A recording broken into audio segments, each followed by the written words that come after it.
தொடர்ச்சியாக பாத்தீங்கன்னா தமிழக வெற்றி கழகத்தின் தலைமை விஜய் அவர்களை வந்து நாம் தமிழர் கட்சியின் தலைமையாக இருக்கட்டும், நீங்கள் உட்பட எல்லாருமே பயங்கரமா நீங்க வந்து எதிர்த்து தாக்கிட்டு இருக்கீங்க.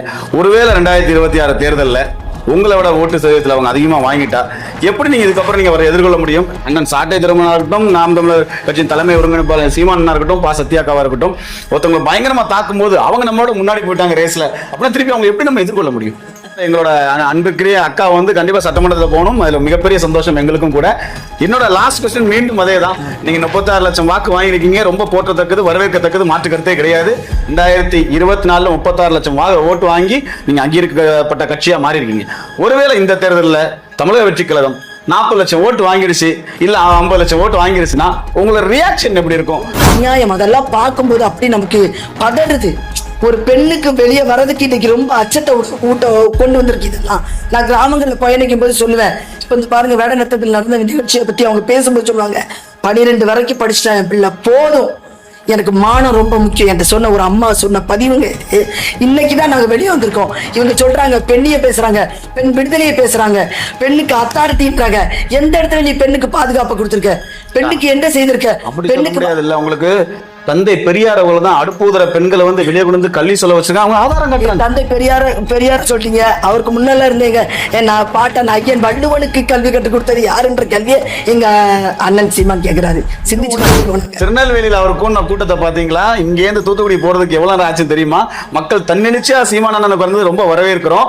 அதே எழுச்சியோட வந்து தமிழக வெற்றி கழக தலைவர் விஜய்க்கு வராங்க, அதை வரவேற்க வேண்டாமா? மக்கள் கடல் மாதிரி வராங்க. அப்படி யார் சொன்னா? பாக்குறோமே, நாங்க ட்ரோன் விட்டு நீங்க பாருங்க, எங்கிட்ட ஆதாரமே இருக்கு. வாட்ஸ்அப்ல 200 ரூபாய் தாரம் 2 hours மட்டும்தான், பார்ட் டைம் ஜாப் மாதிரி. வந்து ஒரு சட்டமன்ற உறுப்பினர் கரெக்டா சொல்லலாம், ஒரு எம்எல்ஏவோ ஒரு எம்பியோ ஆக முடியல. சோ அந்த விதத்துல தொடர்ச்சியா பாத்தீங்கன்னா அக்கா மாதிரி நிறைய பேர் தொடர்ச்சியா தேர்தல் பணிகள் ஆற்றிட்டு வரீங்க, வேட்பாளர் நின்று வரீங்க. சோ நாம் தமிழர் மேலிடம் வந்து இதை கருத்தில் கொண்டு இந்த தடவையாவது ஒரு கூட்டணி அமைச்சிருக்கலாமோ? ஏன்னா வந்து மக்கள் உங்களை மாதிரி வேட்பாளர் வந்து வேலை செஞ்சு ஓடி பண வரையம், நேர வரையம், அதையும் தாண்டி என்ன எவ்வளவு வேலை பார்த்தா நமக்கு வந்து இப்படிதான் வருது ரிசல்ட் அப்படிங்கிற மாதிரி தோண்டு போயிட மாட்டாங்களா? ஏன் இந்த தலைமை வந்து அதை ஏத்துக்க மாட்டேங்கிறாங்க? நாம் தமிழர் தலைமை இந்த மூஞ்சியை பார்த்தா உங்களுக்கு அப்படியே தெரியுது. 2019 இருந்தே எனக்கு திருநெல்வேலி தொகுதியை பத்தி நல்லா தெரியும். அதுல ஒவ்வொரு ஊர்ல என்னென்ன பிரச்சனை நாள்தோறும் அவங்களை நாங்க சந்திக்கிறதுனால என்னால தெளிவா சொல்லவும் முடியும், அவங்களுக்கு தீர்வும் கொடுக்க முடியும். நாள்தோறும் நான் பயணப்பட்டு வந்தோன்னு இரவே நான் எழுதி வச்சிருவேன் ஒவ்வொரு ஊர்ல என்ன பிரச்சனை இருக்குன்னு. நயினார்குளத்துல படகு விடணும்னு பேசுறாங்க. நயினார்குளத்துல படகு விடுற நிலைமையிலே இருக்கு. அமலச்செடியா அங்க இருக்கு முழுவதும். மேயர் வந்து ஒரு படகுல வந்து செய்து பார்த்துட்டு போனாரு. அப்பவும் நாங்க தான் எதிர்ப்பு தெரிவிச்சோம். ஏன்னா அது முதல்ல அதை சரி பண்ணணும், சாக்கடையை அகற்றணும், அதுல நல்ல சுத்திகரிப்பு கழிவுநீர் சுத்திகரிப்பு நிலையங்களை வச்சு கழிவுநீர்களை தனியா அகற்றிட்டு நல்ல தண்ணியை முதல்ல நயினார் குளத்துக்கு கொண்டு வரணும். அப்பதானே மக்கள் வந்து பயணிக்க முடியும். மூக்க புத்திட்டே யாராவது போட்ட போக முடியுமாங்க? இந்த 2 திராவிட கட்சியோட தோல்வியில சொல்லிட்டே வரேன், நீங்க நல்லா கவனிச்சுக்கோங்க. நெல்லையப்பர் சுவாமிகள், நெல்லுக்கு வேலி போட்டு காத்தவர் நெல்லையப்பர் சுவாமிகள். இன்னைக்கு கிராம பகுதியில நீங்க மானூர் பக்கம் போனீங்கன்னா நெல் ரோட்ல கிடக்குது. நெல் குடோன் இல்லைங்க, நெல்லை பாதுகாக்க வைக்க ஒரு குடோன் கிடையாது. இன்னைக்கு நான் அனைத்துல போயிட்டு வந்திருக்கேன், அங்கேயும் அப்படிதான், ஒரு குடோன் இல்லை, எல்லாம் ரோட்ல கிடக்குது. நாம் தமிழர் கட்சியின் தலைமை பொறுப்புல இருக்கிறவங்களா இருக்கட்டும், அண்ணன் சாட்டை துரைமுருகன் போல எல்லாமே, இன்பவனம் கார்த்திக் அவர்கள், பொதுவாக எந்த மேடையிலையும் பார்த்தாலும், எந்த காணொலி வலைவலியில பார்த்தாலும் பாத்தீங்கன்னா தமிழக வெற்றி கழகத்தின் தலைவர் விஜய் பக்கா மாஸ் அப்படின்னு சொல்லி பேசுறது, அது மட்டும் இல்லாம ஒரு தார்மீக கடமையாவே தமிழக வெற்றி கழகத்தை தாக்குறதாவே ஆயிடுச்சு. ஏன்னா நான் மட்டும் அதை சொல்லல, பரவலா மக்கள்ல பேசப்படுது.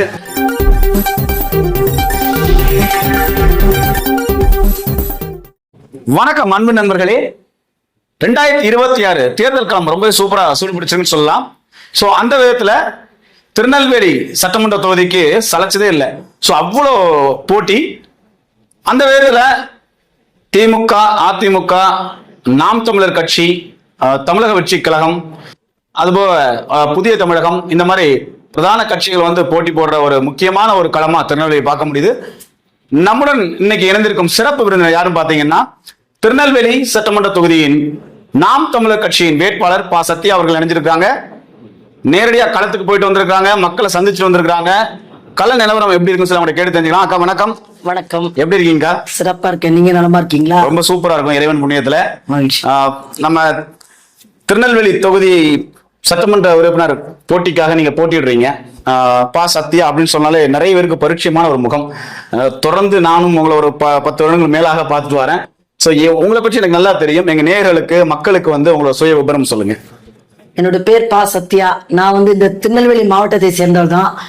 பாளையங்கோட்டையில தான் நான் பிறந்து படிப்பு கல்வி இங்கிலீஷ் கான்வென்ட்ல தான் பள்ளி படிப்பு படித்தேன். சாரதா காலேஜில் தான் என்னுடைய இளங்கலை வேதியியல் பட்டப்படிப்பை நான் படித்து முடித்தேன். அதுக்கப்புறம் முழுவதுமே என் வாழ்க்கை திருமணமும் தாய் மாமா பையனை தான் திருமணம் முடிச்சதுனால முழுவதுமே இந்த திருநெல்வேலி மாவட்டத்தை தாண்டி போகலை. முழுவதும் என் வாழ்க்கை முழுவதுமே திருநெல்வேலி மாவட்டம் தான். குறிப்பாக நான் 2016 நாம் தமிழர் கட்சியில் இணைந்து பயணிக்க ஆரம்பித்தேன்.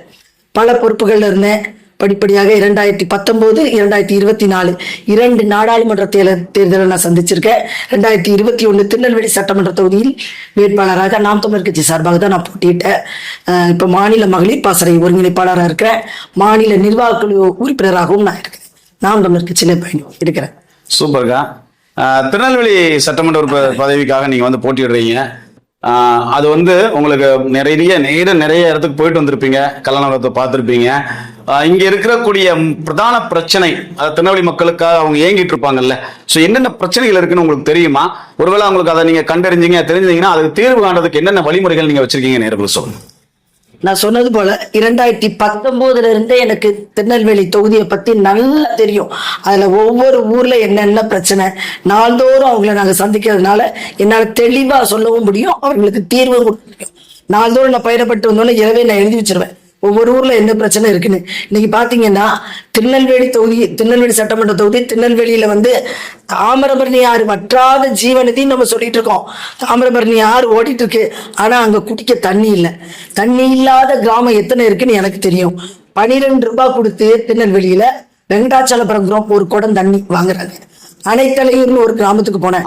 அங்க ஒரு குடம் தண்ணி 10 ரூபா. இன்னைக்கு காலையில ஒரு அம்மா சமைச்சு பக்கத்துல கங்கை கொண்டான் பக்கத்துல சிற்றாறு ஓடுது, தெரிஞ்சுக்கோங்க. சிற்றாறு பக்கத்துல கங்கை கொண்டான் பக்கத்துல அணைத்தலையூர் ஒரு குடம் தண்ணி 10 ரூபா கொடுத்து வாங்குறாங்க. செலியநல்லூருக்கு போனீங்கன்னா மாதத்துக்கு ஒரு தடவை தான் தண்ணி வரும். அந்த ஊர்ல தெற்கு செலியநல்லூர் ஊர்ல வீடுதோறும் குழாய் இருக்கும். தண்ணி வராது. மாதத்துக்கு ஒரு முறைதான் வரும். அந்த தண்ணி கலங்களா வரும். ஒரு தண்ணிக்கு கூட சுதந்திரம் அடைஞ்சு 80 ஆண்டுகள் ஆயிடுச்சு. இந்த தமிழ்நாட்டை ஆண்டது அதிமுக திமுக 2 கட்சியும் மாறி மாறி ஆண்டு ஒரு தண்ணி குடிக்கிற தண்ணிக்கு கூட அவங்க தீர்வு கொடுக்கல. அதை தாண்டி பாத்தீங்கன்னா நகர பகுதியில முழுவதுமாக குப்பை சாக்கடை பாதாள சாக்கடைக்கு இன்னைக்கு ஒரு திட்டமே கிடையாது. நகரப்பகுதி மிக மோசம். வீட்டை விட்டு எழுங்கி வந்தீங்கன்னா வாசல்ல அந்த பாதாள சாக்கடை அந்த இதை மூடி இருக்கவே செய்யாது, அப்படியே திறந்து கிடக்கும். மழை மிதப்பதை நான் கண் கூட பார்த்திருக்கேன். அதாவது வீட்டுல பயன்படுத்துற கழிவு இருக்குல்ல, அதுக்கு தனிப்பிரிவும் இதுக்கு ஒரு தனிப்பிரிவும் கூட கிடையாது. கொசு உற்பத்தி வாசல்ல உட்கார முடியாது. இப்ப நம்ம கிராமத்துல கூட நாங்க வாசல்ல உட்காந்து கொஞ்ச நேரம் பேசிடலாம், சந்தோஷமா சிரிச்சிடலாம். இப்படியே தான் உட்காந்துருக்கணும். அந்த சாக்கடைக்கு கூட இது வரைக்கும் தீர்வு கொடுக்கல. இந்த 2 திராவிட கட்சியும் தான் மாறி மாறி ஆட்சி செஞ்சிருக்காங்க. குறிப்பா நெல்லை மேயர் யாரு? திமுக அரசு. திமுகவை சேர்ந்தவர் தான் நெல்லை மேயரா இருந்தாங்க. அதே போல சட்டமன்ற உறுப்பினர் ஐயா நயனா நாகேந்திரன் பிஜேபியை சேர்ந்தவர் கடந்த முறை இருந்திருக்காங்க. மக்களுக்கு என்ன தீர்வு கொடுத்துருக்காங்க? இங்க ஸ்மார்ட் சிட்டி பேருக்குல பல கோடிகளை கொட்டி கட்டடங்களை மட்டும் கட்டி வச்சிருக்காங்க. நயினார் கூட இருக்கு இல்லையா, சுத்தி நடைமேடை இருக்கு. 11 கோடி செலவழிச்சு நடைமேடையை கட்டி மட்டும் போட்டிருக்காங்க. அது மக்கள் பயன்பாட்டுக்கு வரல, பூட்டி கிடக்குது. இண்டோர் ஸ்டேடியம் ஒண்ணு கட்டியிருக்காங்க மணிப்புரம் பகுதியில். இதே நெல்லை நகரத்துல தான் இருக்கு. 14 கோடி திறந்து பார்த்தேன் நானும், உள்ள ஏதாவது இருக்குமான்னு. எந்த உபகரணங்களும் கிடையாது. ஸ்விம்மிங் பூல்னு ஒண்ணு இருக்கு, அதுல ஒரு தண்ணியும் இல்லை, மக்கள் எதுவுமே இல்லை. சும்மா கட்டடம் 14 கோடிக்கு கட்டி போட்டிருக்காங்க. அதே போல மார்க்கெட் பகுதியில் பாத்தீங்கன்னா 10 கோடிக்கு செலவு பண்ணி கடைகளை மட்டும் கட்டி போட்டிருக்காங்க. அது மக்கள் பயன்பாட்டுக்கு வரணும். அப்ப எதுக்கு செலவழிக்கணும்? என்ன திட்டம்? மக்களுக்கு எதை கொடுக்கணும் எதை கொடுக்க கூடாது எதுவுமே இல்லை. இவங்களுக்கு கட்டடங்களை மட்டும் கட்டி கமிஷன் இதன் மூலம் எடுக்குவாங்களோ முடியுமோ அதை மட்டும் செய்திருக்காங்க. மக்களுக்காக இங்க எந்த திட்டமும் கிடையாது.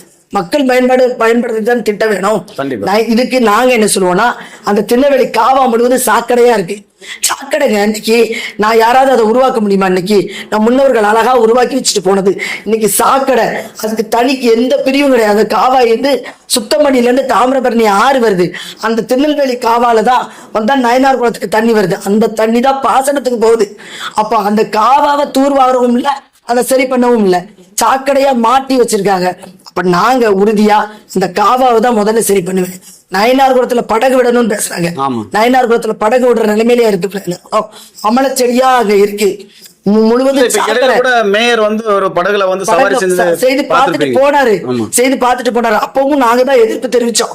ஏன்னா அது முதல்ல அதை சரி பண்ணணும், சாக்கடையை அகற்றணும். அதுல நல்ல சுத்திகரிப்பு, கழிவுநீர் சுத்திகரிப்பு உந்து நிலைகளை வச்சு கழிவு நீர்களை தனியா அகற்றிட்டு நல்ல தண்ணியை முதல்ல நயனார் குளத்துக்கு கொண்டு வரணும்.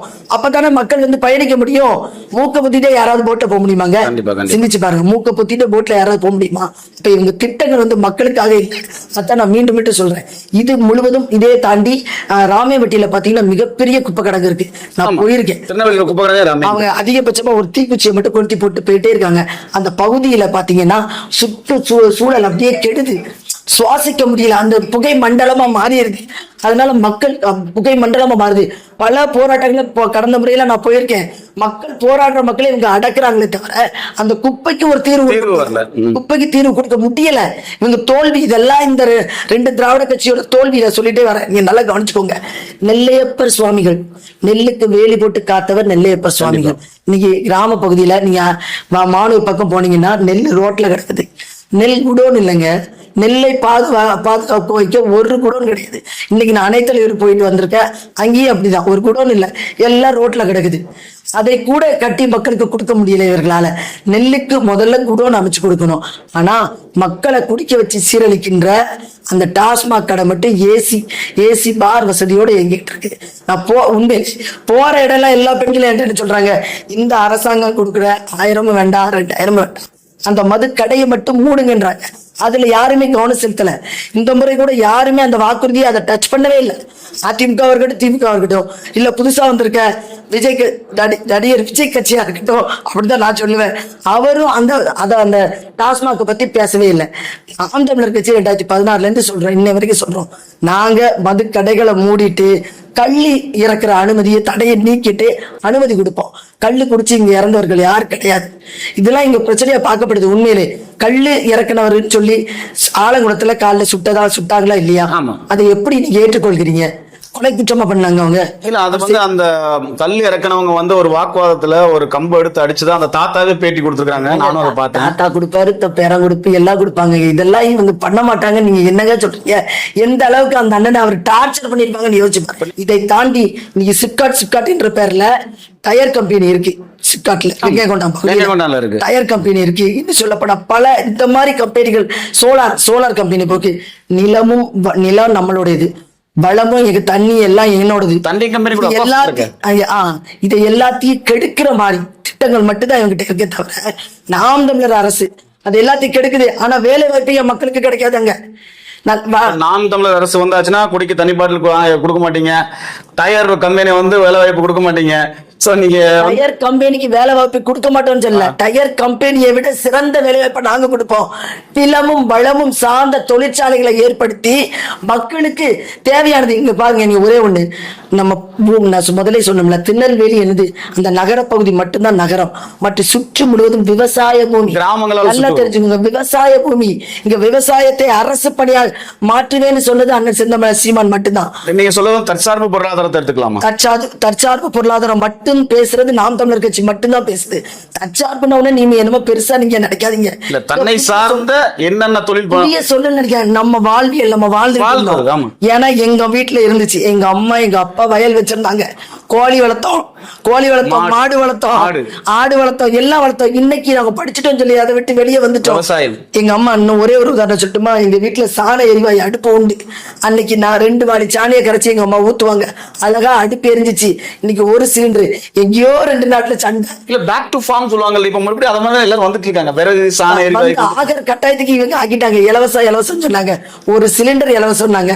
அன்னைக்கு எங்க அம்மா கைவிட்டாங்க, சாணையை கரைச்சி ஊத்துறத கைவிட்டாங்க. இன்னைக்கு பாருங்க, இன்னைக்கு நிலைமைக்கு நமக்கு சிலிண்டர் இல்லைன்னு நம்ம உட்காந்துட்டு தட்டுப்பாடுல இருக்கு. தட்டுப்பாடுன்னு இப்ப பிரச்சனையில உட்காந்துட்டு இருக்கோம். அப்போ இந்த 2 அரசு, அதாவது இப்ப நீங்க சொல்ல போறது திமுக, அதிமுக, தவக, இந்த 3 ஒண்ணு தான் நான் சொல்றேன். அவங்க மாற்றே கிடையாதுன்னு தவக. நாம் தமிழர் மட்டும்தான் மாற்றி. இவங்களும் என்ன சொல்றா, இலவசம் பெண்களுக்கு 2000. அதாவது கடந்த முறை திமுக வந்து 1000 ரூபாய் சொல்லிச்சு, 1000 எக்ஸ்ட்ராவா 2000 சொல்லி. ஏன்னா எடப்பாடி வந்து சொல்லிட்டாரு, அப்ப நம்ம குறைச்சு சொல்ல முடியாது அப்படின்ற பட்சத்துல இவர் 2000 சொல்றாரு. உடனே நடிகர் விஜய் வந்து என்ன பண்றாரு, 2500ன்றாரு. இப்ப பெண்களுக்கு இவங்க வச்சிருக்க திட்டங்களே இவ்வளவுதானா? 1000 2000 கொடுத்தா பெண்கள் வாழ்க்கை முன்னேறிடுமா? பெண் பிள்ளை கல்விக்கு இந்த திருநெல்வேலி மாவட்டத்துல என்ன செஞ்சிருக்கு இந்த 2 திராவிட கட்சி சொல்லுங்க. ஆட்சி அதிகாரத்துல இருந்திருக்காங்க. பெண் பிள்ளை படிக்கக்கூடிய 12ஆம் வகுப்பு வரைக்கும் படிக்கக்கூடிய பள்ளிக்கூடம் ஒண்ணுதான் இருக்கு திருநெல்வேலியில, கல்லணையில மட்டும்தான் இருக்காங்க. மானூர்ல இருந்து என் பிள்ளை கல்லணைக்கு பயணம் பண்ணி வர்றதுக்கு எவ்வளவு நேரம் ஆகும் யோசிச்சு பாருங்க. நான் கேட்டிருக்கேன், என் மக்கள் என்கிட்ட சொல்லியிருக்காங்க, காலையில 7 மணிக்கு பிள்ளை கிளம்பும், அப்பதான் அங்க 9:30 மணிக்கு பள்ளிக்கூடம் வரணும். அதே போல வீட்டு வந்து சேர 7 மணி ஆகும். ஏன் பெண் கல்வியை ஊக்கப்படுத்தினா ஊர்தோறும் பெண் பிள்ளைக்கான பள்ளிக்கூடங்களை அதிகப்படியா 12ஆம் வகுப்பு மேல்நிலை பள்ளியை கட்டி கொடுக்க முடியாதா? அதுல இவங்க எல்லாரும் தவறிடுறாங்க. இதுல எந்த இடத்துலயும் அவங்க கவனம் செலுத்தல. அந்த இடத்துல நாங்க மாற்றா இருக்கோம். நீங்க கேட்டீங்க வேலை வாய்ப்பு, சிப்காட்ல டயர் கம்பெனி மட்டும் வேலை வாய்ப்பு இல்லை, எங்களால அதை விட சிறந்த வேலை வாய்ப்பை கொடுக்கும். தனியார் தானே சோலார் போட்டுட்டு இருக்கு. சோலார் போடுறது யாரு? எங்கள் அண்ணன் செந்தமிழன் சீமான் என்ன சொல்றாரு, அரசு அதை செய்யும். இப்ப மின்சார கட்டணம் கடந்த முறை உயர்த்த மாட்டேன்னு சொன்னது திமுக அரசு. வாக்குறுதியா கொடுத்துட்டு 3 முறை உயர்த்திருக்காங்க. கடைசியாக 5000 பெண்களுக்கு கொடுத்தாங்க இல்லையா, அன்று மாலை மின்சார கட்டணம் உயர்த்தப்பட்டது. அப்போ உயர்த்த மாட்டேன்னு சொல்லிட்டு இங்க உயர்த்திட்டே இருக்காங்க. ஏன் மாற்று மின்பெருக்கம் இல்ல, ஒரு சோர்ஸை நம்பி நிக்கிறாங்க. நீங்க தனியாட்ட இருந்து வாங்குறாங்க, எதை இங்க சோலார் போடுறாங்க, அவங்க தனியாட்ட மின்சாரத்தை வாங்கி மக்களுக்கு கொடுக்கும் போது அதிகப்படியான விலை வைக்க வேண்டியிருக்கு. அரசாங்கமே எல்லா இடங்களையும் சீமான் அழகா சொல்றாரு, காற்றாலை மின்சாரத்தை நான் கடல்ல போடுவேன்றாங்க. மின் தகடுகளை அதே போல சோலார நான் கடல்ல பதிப்பேன். அரசு கட்டடங்கள் முழுவதுமாகவே நாங்க வந்து சோலார் போடுவோங்கிறாங்க. அப்படி போடுற பட்சத்துல இதே போல இப்ப சொல்றீங்கல்ல, இந்த சோலார் தனியார் செய்யற அதே நிறுவனத்தை அரசாங்கமே கொண்டு வரும். நாம் தமிழர் அரசு கொண்டு வரும்போது என் மக்களுக்கு வேலை வாய்ப்பு கிடைக்கும், மின் கட்டணத்தை நாங்க குறைந்த விலையில கொடுக்க முடியும், உற்பத்தி விலையிலே கொடுக்க முடியும். ஒரு யூனிட் 25 பைசா கொடுக்க முடியும்னு தைரியமா அண்ணா ஆட்சி வரைய புத்தகத்துல போடுறாரு. இத்தனை திட்டங்கள் மூலமாக அதை உறுதியாக நாங்கள் செயல்படுத்துவோம். சரிங்க, நீங்க சொல்றது எல்லாமே ஏற்றுக்கொள்ள விஷயம்னா, பட் இது எல்லாத்துக்குமே ஒரு அச்சாணியா இருக்கக்கூடியது, நீங்கள் ஒரு சட்டமன்ற உறுப்பினராவோ இல்ல நாடாளுமன்ற உறுப்பினராவோ வந்து அந்த நாடாளுமன்றத்திலையும் சட்டமன்றத்திலையும் அடியெடுத்து வைக்கணும். அதுக்கு ஒரு முக்கியமான ஒரு விஷயம் வந்து கூட்டணின்னு சொல்ல முடியும். ஏன்னா தொடர்ச்சியாக நாம் தமிழர் வந்து நீங்க வாக்கு சதவீதத்துல வந்து மேல வந்தாலும் கூட இன்னும் வந்து ஒரு சட்டமன்ற உறுப்பினர் கரெக்டா சொல்லலாம், ஒரு எம்எல்ஏவோ ஒரு எம்பியோ ஆக முடியல. சோ அந்த விதத்துல தொடர்ச்சியா பாத்தீங்கன்னா அக்கா மாதிரி நிறைய பேர் தொடர்ச்சியா தேர்தல் பணிகள் ஆற்றிட்டு வரீங்க, வேட்பாளர் நின்று வரீங்க. சோ நாம் தமிழர் மேலிடம் வந்து இதை கருத்தில் கொண்டு இந்த தடவையாவது ஒரு கூட்டணி அமைச்சிருக்கலாமோ. ஏன்னா வந்து மக்கள் உங்களை மாதிரி வேட்பாளர் வந்து வேலை செஞ்சு ஓடி பண வரையம், நேர வரையம், அதையும் தாண்டி சார் என்ன எவ்வளவு வேலை பார்த்தா நமக்கு வந்து இப்படிதான் வருது ரிசல்ட் அப்படிங்கிற மாதிரி தோண்டு போயிட மாட்டாங்களா? ஏன் இந்த தலைமை வந்து அதை ஏத்துக்க மாட்டேங்கிறாங்க? நாம் தமிழர் தலைமை இந்த மூஞ்சியை பார்த்தா உங்களுக்கு அப்படியே தெரியுது. சார் சத்யாக்கா ஓடலாம். சோ எத்தனை பேர் மனசுல இது இருக்கோ தெரியல. இதே போலதான் எங்க வேட்பாளர் எல்லாருமே அப்படிதான் இருப்போனாங்க. ஏன்னா எங்க தலைமை எங்களுக்கு தெளிவாக கற்பிச்சிருக்கு ஒரு கொள்கை. அதாவது நீங்க சொன்னீங்கல்ல 2016ல இருந்து நாங்க தேர்தலை சந்திச்சு 10 வருஷம் மேல ஆயிடுச்சு. 10 வருஷம் ஆகும். நீங்க எல்லாம் சிந்திச்சு பாருங்க, இந்திய அரசியல் வரலாற்றிலே ஒரு கட்சி தனிச்சு நின்று எந்த கட்சி கூடிய கூட்டணி இல்லாம ஓட்டுக்கு ஒரு காசு கூட கொடுக்காம அங்கீகரிக்கப்பட்ட கட்சியா 38 லட்சம் வாக்குகளை வாங்கி யாராலையும் செய்ய முடியாத சாதனையை நாம் தமிழர் கட்சியும் அண்ணன் செந்தமிழன் சீமானும் அவர் தம்பி தங்கைகளை சாதிச்சு காட்டியிருக்கோம். நீங்க அந்த இடத்துல நீங்க எங்களை சிந்திச்சு பார்க்கணும். கண்டிப்பா நாங்க அப்படி சிந்திக்கிறோம். தாண்டின விஷயம் எம்எல்ஏ எம்பி அது வரும். உங்களோட கனவு நினைவாகணும், அது முக்கியம். மொதப்படியில ஏறி நிக்கும் போது வந்துருவோமா அப்படின்னு நான் நினைக்கிற பிள்ளைகள் கிடையாது. எங்க இலக்கு ஒன்றுதான், இனத்தோட விடுதலை. அது வரைக்கும் நாங்க ஓடுவோம். அந்த எங்க அண்ணன் எங்களுக்கு தெளிவா கற்பிச்சிருக்காரு. 3வது இடம் இப்ப பாருங்க, நாங்க 3rd ரேங்க் வாங்கிட்டோம். ஃபர்ஸ்ட் ரேங்க் வாங்குறது அவ்வளவு கடினமா உங்க கணக்கு நான் 2 படி தான் இருக்குங்கிறீங்க. இப்போ கடந்த தேர்தலில் 3வது இடத்துல கொடுத்தாங்க. இன்னும் நான் சொல்ல போனா கடந்த பாராளுமன்ற தேர்தலில் பல இடங்கள்ல நாங்க 2வது இடத்துல வந்திருந்தோம். அதிமுகவை பின்னுக்கு தள்ளோம். நல்லா சிந்திச்சு பாக்கணும். ஆக்சுவலி உங்க வந்து ரொம்ப நேரம் நீங்க தான் முன்னாடி லீடிங்ல வெறும் 800 வாக்குகள் தான் அதிமுகவுக்கும் எங்களுக்கும் கடைசியில மாற்றம் வந்தது, குறைவா வந்தது, தெரிஞ்சுக்கோங்க. அப்போ அத்தனை பெரிய படைபலம் அவங்ககிட்ட. அப்படிதான் எங்கிட்ட கட்டமைப்பு இருக்கு, அது இருக்கு, நாங்க பெரிய படைபலம். நாங்க போகும்போது ஒரு 30 பேரா போனோம் நாடாளுமன்ற தேர்தலுக்கு. ஒரு 30 பேர் போவோம். நாங்க ஒரு சின்ன சின்ன கூட்டமா போயிட்டு இருந்தோம். அவங்க பல இதை கூட்டிட்டு வந்து பெரும் படை மாதிரி காமிச்சுக்குவாங்க. ஆனா இதுதான் உண்மையான பலம். எல்லாருக்கும் அப்படிதான். 200 ரூபாயை கூட்டிட்டு வந்துட்டா மிகப்பெரிய கொடுத்த மக்களை கூட்டிட்டு வந்து மிகப்பெரிய பலம் இல்லை, அப்படி காமிச்சுக்கிறாங்க. எல்லாரும் காமிச்சு கூட்டிட்டு வந்துதான் இந்த இடத்துல வந்து நிக்கிறாங்க அவங்க எல்லாம். நாங்க அதிமுகவை பின்னுக்கு தள்ளியவர்கள். நல்லா சிந்திச்சு பார்க்கணும். எப்படி அது என்ன தேர்தல்? நாடாளுமன்ற தேர்தல் என்ன தேர்தல்? பிரதம மந்திரியை தேர்ந்தெடுக்கிற தேர்தல். அந்த தேர்தல்ல நாங்க வென்று வந்திருக்கோம். இந்த தேர்தல் அப்படி இல்ல, முதல்வரை தேர்ந்தெடுக்கிறது. கண்டிப்பா கண்டிப்பா அண்ணன் சீமான் ஒருவருக்கு மட்டும் தான் நீங்க பாத்துருக்கணும். அன்னைக்கு உதாரணத்துக்கு ஒண்ணு சொல்றேன். மானூர்ல அண்ணன் சீமான் வந்தாரு, எனக்காக பரப்புரை பண்றதுக்காக வந்தாங்க. அண்ணன் வந்து அந்த தருணத்துல ஒரு நாள் தான் எங்களுக்கு இருந்தது. அது கூட எங்களால சரியா கொண்டு போக முடியல. அனுமதி கிடைக்குமா கிடைக்காதா அந்த மாதிரி சூழல்ல இருந்தோம். இப்படி இருக்கிற பட்சத்துல ஒரு அண்ணன் வாராருன்னு சொன்ன உடனே 2000க்கு மேற்பட்ட மக்கள் மானூர்ல வந்து கூட்டிட்டாங்க. 200 ரூபாய், அததான் சொல்றேன், 200 ரூபாய் கொடுக்கல, கோழி பிரியாணி கொடுக்கல, குவார்டர் கொடுக்கல. மக்கள் தன்னெழுச்சியா வந்து நிக்கிறாங்க. அண்ணன் சீமான் பேசுறாருன்னா அவர்தான் தலைவருங்க. அவர்தானே தலைவரு. கண்டிப்பா கூட்டத்துக்கு காசு கொடுத்து கூட்டு வந்து நான் தான் தலைவர் சொல்றதுலாம் தலைவர் கிடையாது. எங்கள் அண்ணன் சிந்தமலர் சீமான் மட்டும் தான் தலைவர். எங்களுக்கு என்னைக்கு நீங்க கேட்ட மாதிரி தச்சோர்வுன்னு ஒண்ணு வந்ததே கிடையாது. எழுந்து அடிப்போம். இந்த முறை உறுதியாக நாங்க சட்டமன்றம் போவோம். திருநெல்வேலியில உறுதியா நான் போறேன். கண்டிப்பா வாழ்த்துக்களுக்கா. அது மட்டும் இல்லாம கடந்த ஒரு வருடங்களுக்கு மேலாக நாம் தமிழர் கட்சியின் தலைமை பொறுப்புல இருக்கிறவங்களா இருக்கட்டும், அண்ணன் சாட்டை துரைமுருகன் போல எல்லாமே, இன்பவனம் கார்த்திக் அவர்கள், ஸோ பொதுவாக எந்த மேடையிலையும் பார்த்தாலும், எந்த காணொலி வலைவலியில பார்த்தாலும் பாத்தீங்கன்னா தமிழக வெற்றி கழகத்தின் தலைவர் விஜய் பக்கா மாஸ் அப்படின்னு சொல்லி பேசுறது.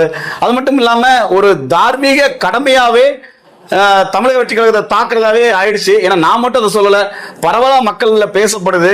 காரணம் என்னன்னா, அதுக்கு முன்னுக்கூட்டி வர ஒரு வாரம் 1.5 வருடத்துக்கு முன்னுட்டி வர ரொம்ப ஃபோர்ஸா ரொம்ப கடுமையாக திமுகவோட ஆட்சியை ஏத்துட்டு இருந்த நாம் தமிழர் கட்சி தலைமை ஏன் வந்து இப்போ ஒரு வருடமா அதை பின்தங்கி அந்த விஷயத்தை இல்ல. நீங்க வந்து கேட்டீங்க தம்பி சாட்டையை பத்தி கேட்டீங்க.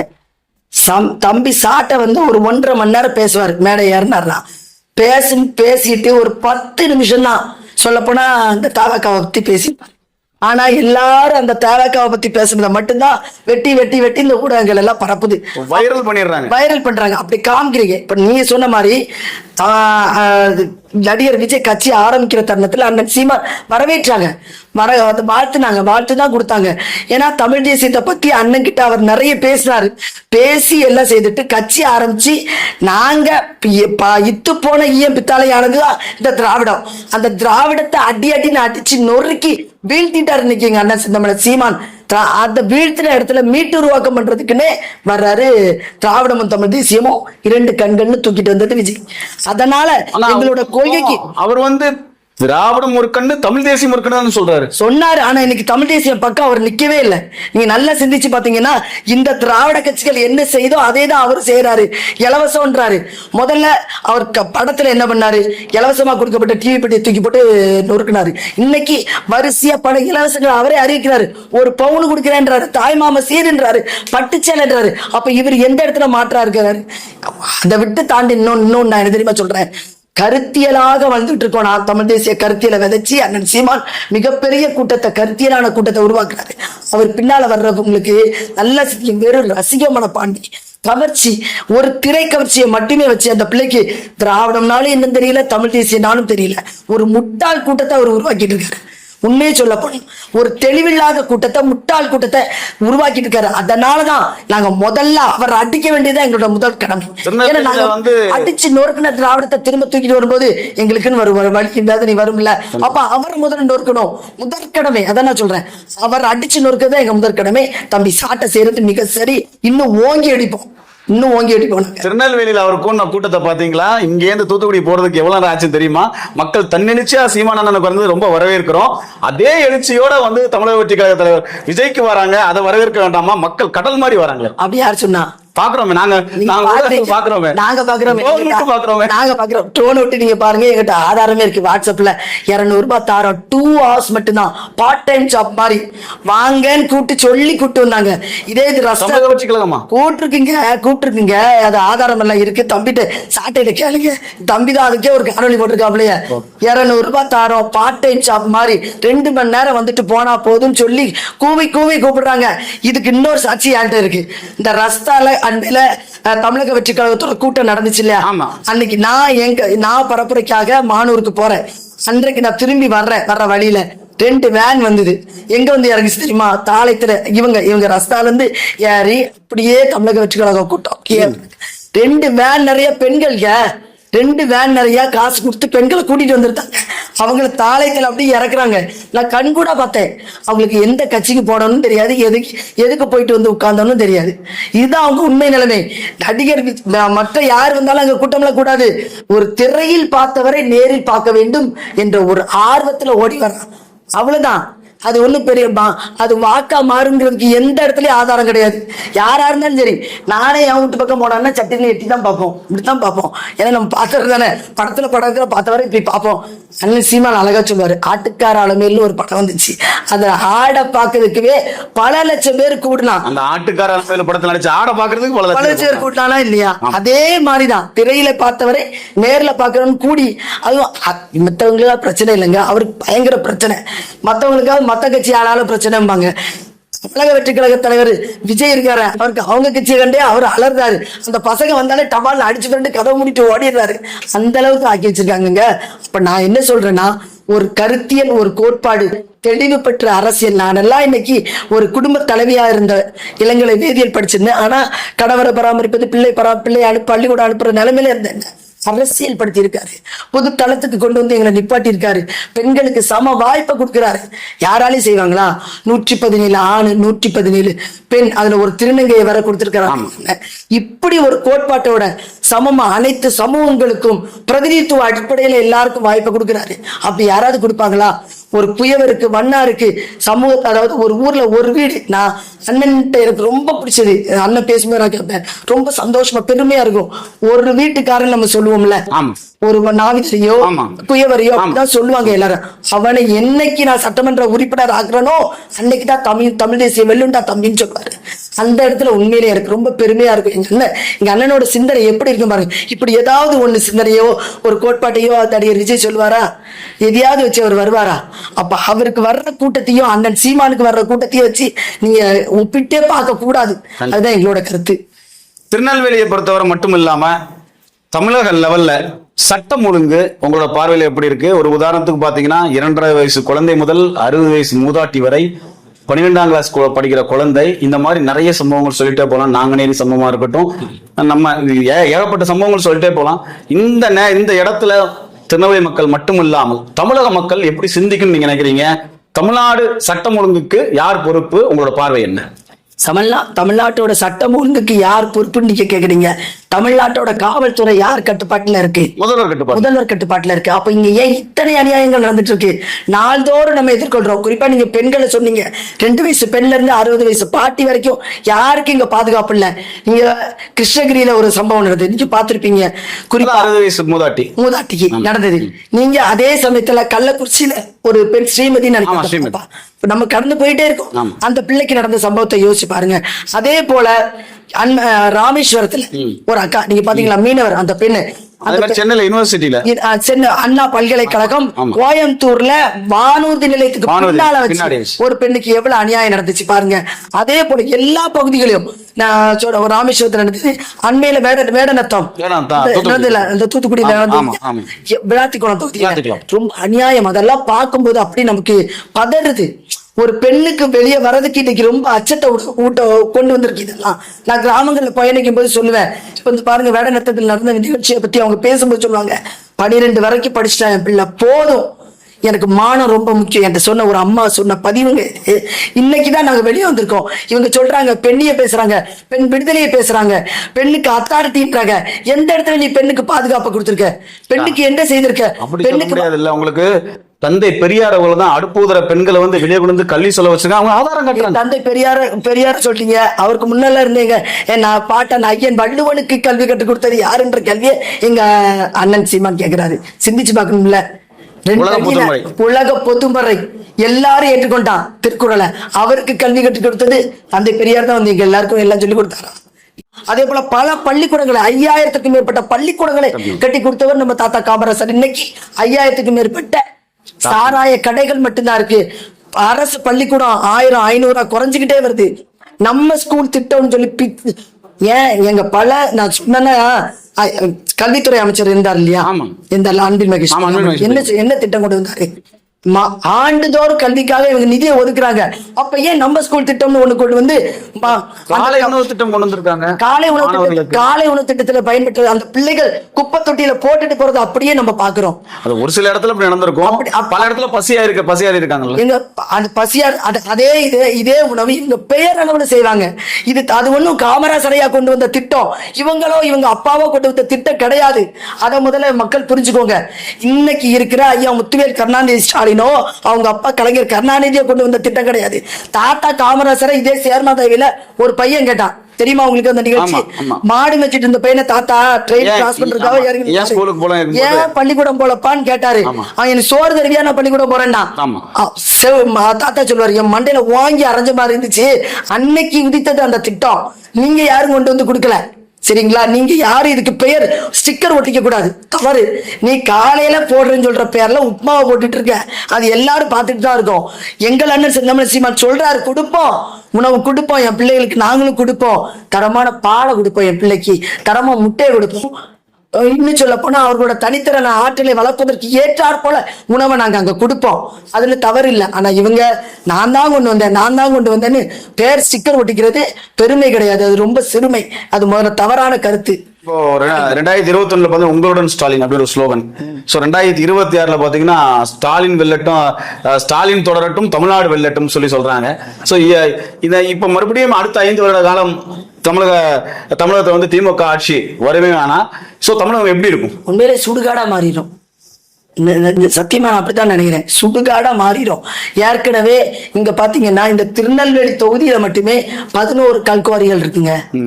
குவாரி நீங்க விருதுநகர்ல என்ன நடந்தது? விருதுநகர்ல அண்மையில நில அதிர்வு ஏற்பட்டது, நம்ம பார்த்தோமா இல்லையா?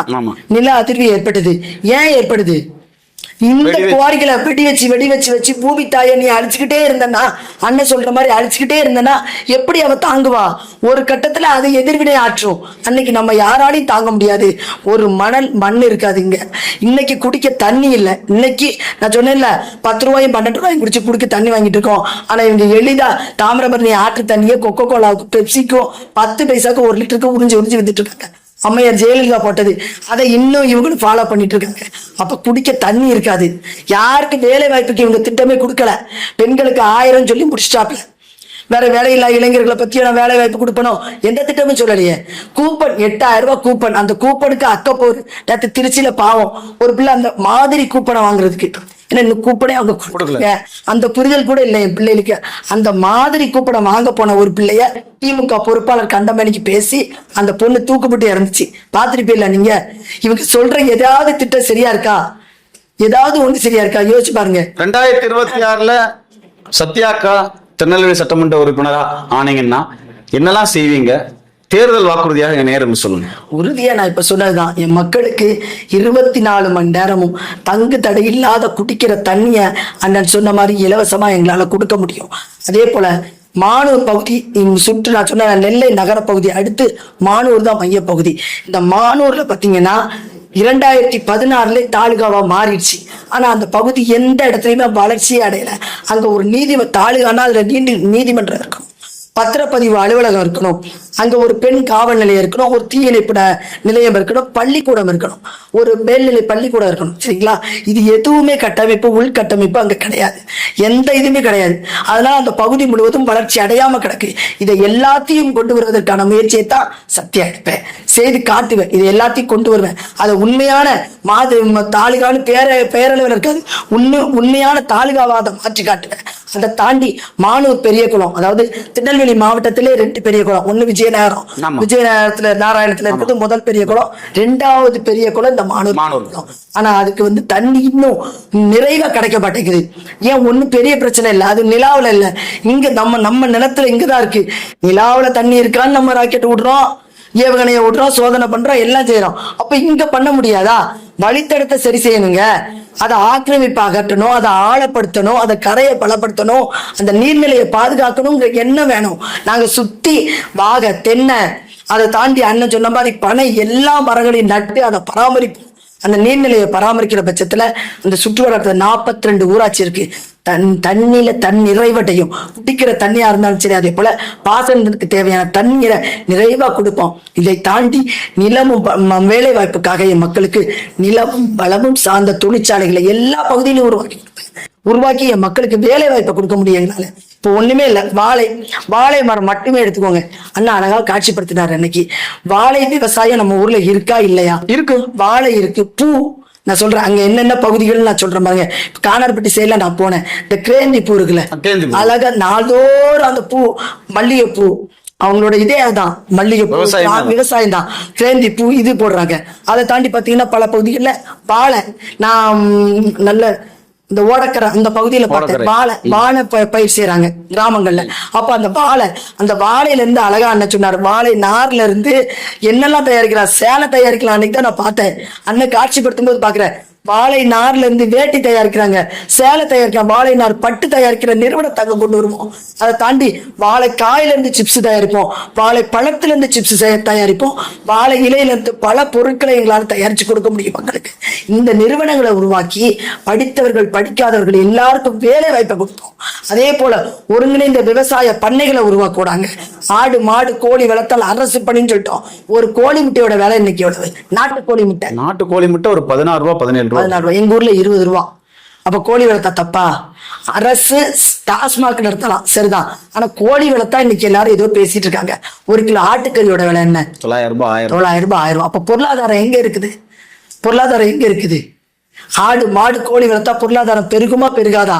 அரசே செய்யும். நான் சொல்றது புரியுதுங்களா? நம்பர் 1 பாலின் சந்தை மதிப்பு மட்டும் இன்னைக்கு 3.5 லட்சம் கோடி. நமக்கு ஆந்திராவில இருந்து பால் வாங்கிட்டு இருக்கோங்க. பாலுக்கு கூட இன்னைக்கு எத்தனை லட்சம் பேர் ஒரு டீ குடிச்சா போதுங்க, அவன் வாழ்க்கையே முக்காவாசி 4-5 டீலயே ஓடிடுறாங்க. அப்ப பாலின் தேவை பாக்கெட் பால் டீல வருது, அதுதான், அது கெமிக்கல். அதை கொடுத்து மக்களுக்கு நாங்க ஏமாற்ற மாட்டோம், அது நல்லது இல்லை. அப்ப அண்ணன் சீமான் சொன்னது போல அந்த மாதிரியான ஒருங்கிணைந்த விவசாய பண்ணையை உருவாக்கும் பொழுது படித்தவருக்கும் வேலையை கொடுப்போம், படிக்காதவங்களுக்கும் வேலை கொடுப்போம். ஆடு மாடுகளை பராமரிக்கிறதுக்கு படிக்காதவங்களுக்கு வேலை கொடுப்போம்.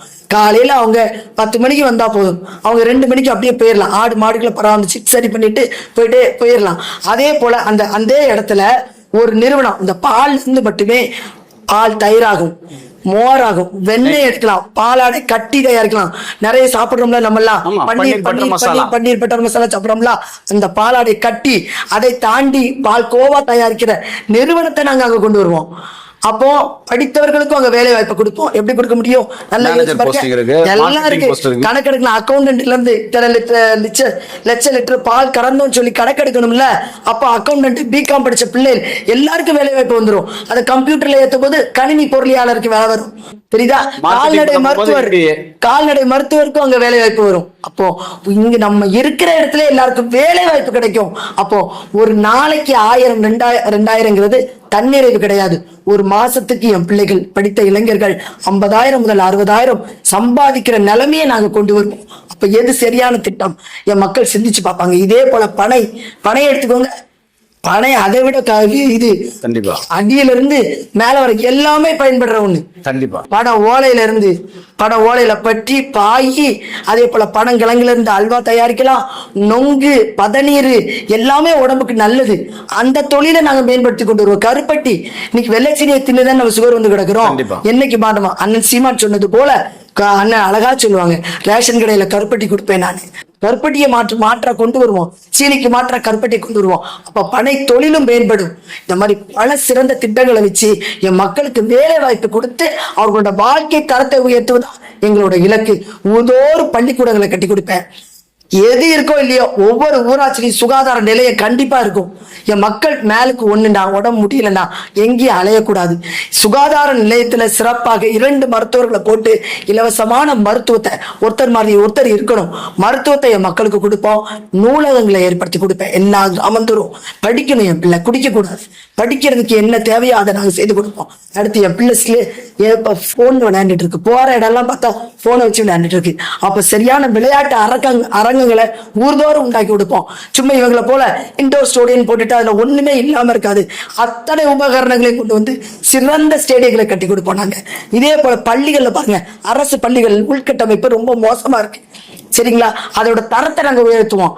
தனியாருக்கா எங்களுக்கு அதுல போட்டி வரும். எங்க அரசு பள்ளிக்கூடத்தை பார்த்துட்டு எல்லாரும் அரசு பள்ளிக்கூடம் வருவாங்க. தனியார் பள்ளிகள் அப்படியே போயிடும். பாத்தீங்கன்னா தனியார் பள்ளிக்கூடத்துல லேப் வசதியில இருந்து எல்லாம் ஏர் கண்டிஷனோட எல்லாம் இருக்குல்ல, அதே அரசு செய்யும். அப்ப எல்லா பிள்ளைகளும் அரசு பள்ளிக்கூடத்துக்கு படிக்க வருவாங்க.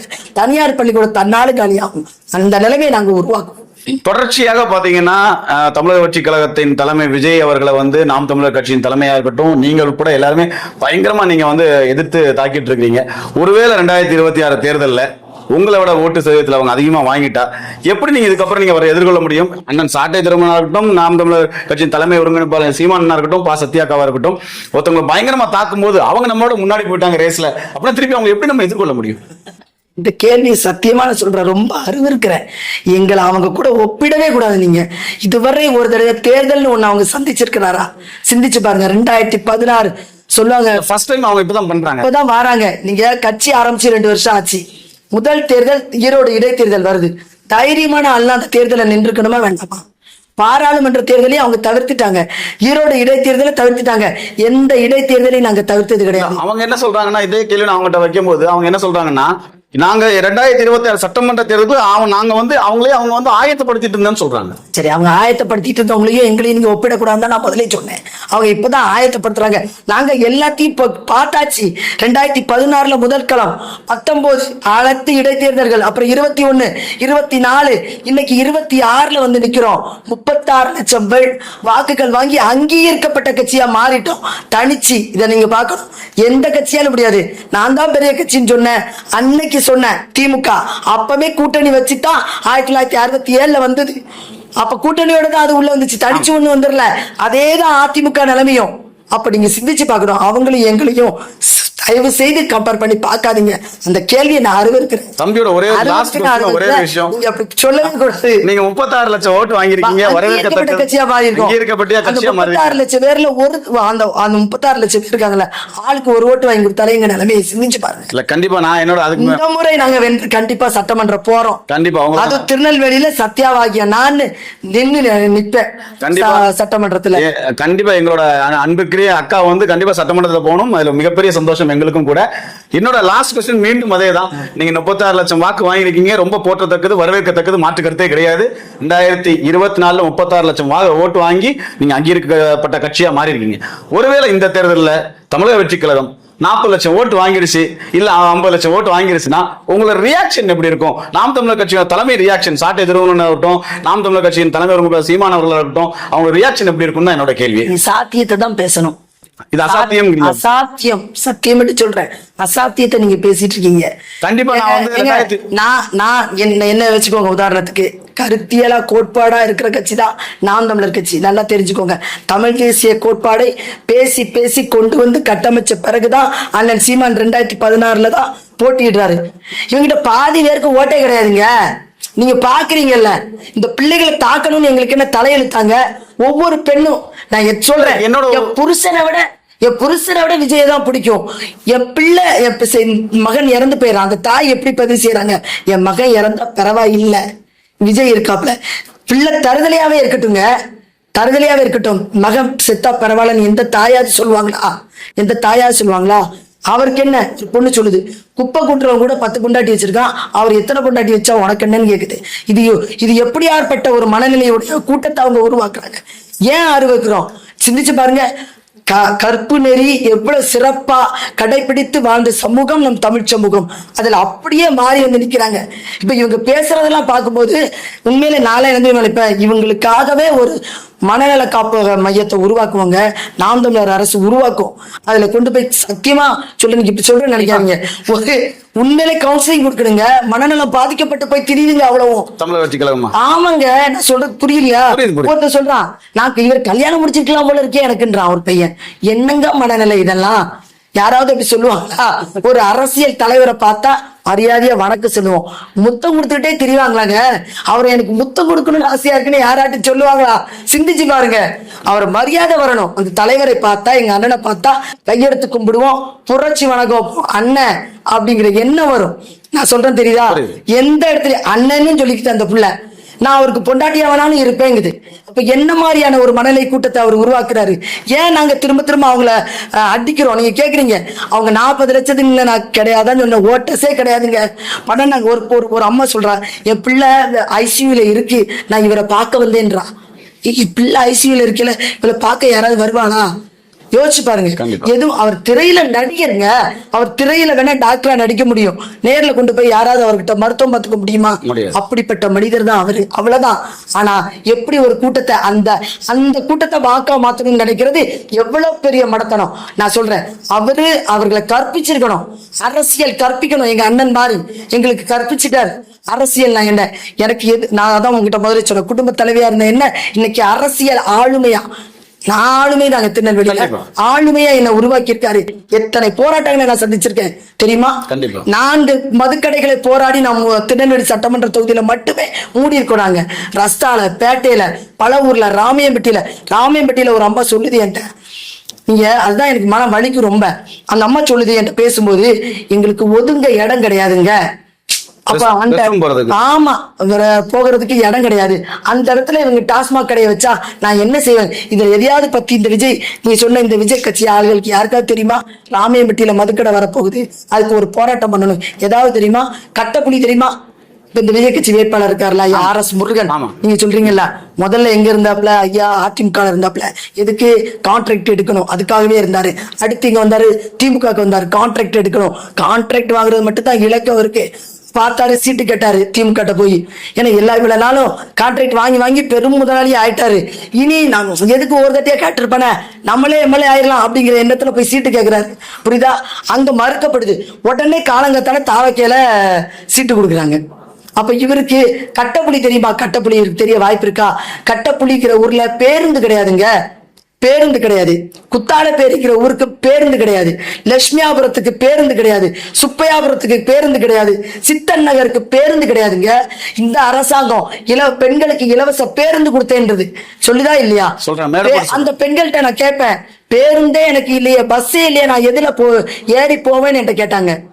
அப்ப எந்த நிலைமையில இருக்கிறது தொகுதிங்கிறத நீங்க சிந்திச்சு பாருங்க. அப்போ பேருந்து இல்லாத கிராமத்துக்கு பேருந்தை கொண்டு வந்து கொடுக்கணுங்க. முதல்ல அதை நாம் தமிழர் கட்சி மட்டும்தான் செய்யும். மக்களுக்கு எது தேவை எது தேவை இல்லைன்னு திட்டங்களை நாங்க போடுவோம். 1000, 2000, 19 திட்டத்தை போட்டா அது மக்களுக்கு எந்த பயன்பாடும் கொடுக்காது. இது நீங்க சொன்ன தாவக வேட்பாளருக்கு தெரியவே தெரியாது. புத்தாலப்பேரி எங்க இருக்குன்னே தெரியாது. அதுதான் உண்மை. லட்சுமியாபுரம் எங்க இருக்குன்னு தெரியாது, சுப்பையாபுரம் எங்க இருக்குன்னு தெரியாது. அவர் நேத்து வந்துட்டு இன்னைக்கு நான் MLA நான் சொன்ன காரணத்துக்காகவே தான் வந்திருக்காப்ல. அவருக்கு எப்படி தெரியும் அவர் என்ன செய்வார் மக்களுக்கு? எந்த நம்பிக்கையில மக்கள் வாக்கு செலுத்துவாங்க நீங்க நினைக்கிறீங்க? அப்ப எப்படி விஜய் 40 லட்சம் ஓட்டு வாங்குவாப்ல? ஓட்டு அதை நான் முதலே சொல்லிட்டேன், அவர்களுக்கு ஓட்டு இல்லாதவன் தான் பாதி பேர் இருக்கான், ஓட்டு இல்லாதவன் வந்து நிப்பான். கண்டிப்பா. நான் கேட்கிற கேள்வி எதுவுமே என்னோட கேள்வி இல்லை, மக்களின் கேள்வி தான். நான் வந்து ஊடகவியலாளர் அவங்கள்ட்ட கேட்கிறேனே தவிர என்னோட பர்சனல் கொஸ்டின்ஸ் எதுவுமே கிடையாது. அது மட்டும் இல்லாம நீங்க நிறைய நல்ல விஷயங்களை சொல்லிருக்கீங்க. கண்டிப்பா உங்க நல்ல நோக்கம் நிறைய வாழ்த்துக்கள். 2026 தேர்தல் ரிசல்ட் வந்தோன்னா இதே சத்யாக்காக வினோத் வந்து சந்திக்கிறேன். உங்க நல்ல நோக்கம் நிறைய வாழ்த்துக்கள். Thank you so much. மிக்க மகிழ்ச்சி உங்களை சந்தித்ததுல பெரும் மகிழ்ச்சி. தேங்க்யூ.